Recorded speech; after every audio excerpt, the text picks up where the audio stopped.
Det er hulmursisolering af en etageejendom. Og Kim han er ved at mure sten i. Vi laver 180 kvadratmeter på en dag. 3 mand.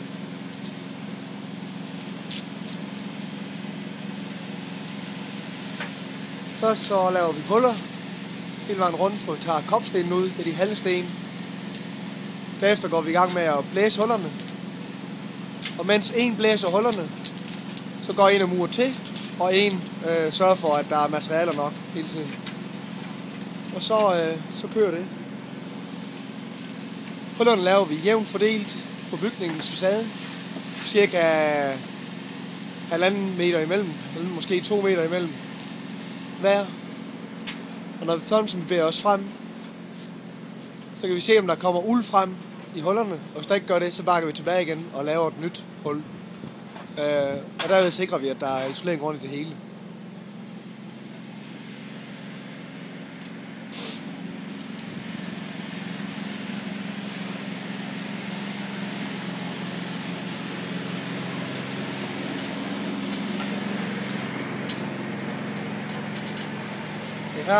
Her er et hul, som er blevet fyldt ud, og som lige skal hærde.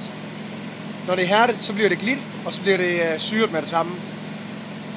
Pudsen på farven sikrer vi ved at blande nogle farver i det, og vi rammer meget præcist de farver, der skal til.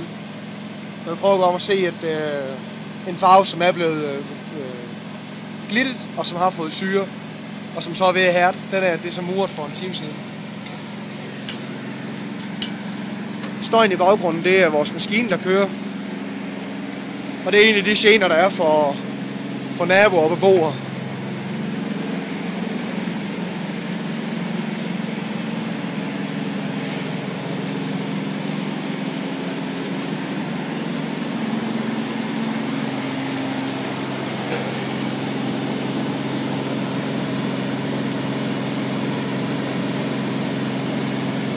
Det er blevet glittet og skal nu stå her ned, og så vil det passe helt i farven. Om en uges tid eller 14 dage vil det ramme fuldstændig ind, og man vil have svært ved at se, hvor der er foretaget udskiftning af sten.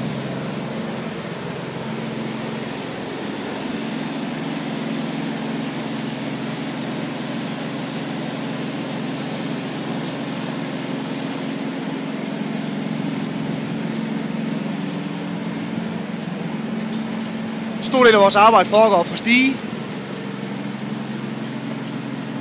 Der har vi vores dygtige faguddannede personale, som kan varetage de opgaver.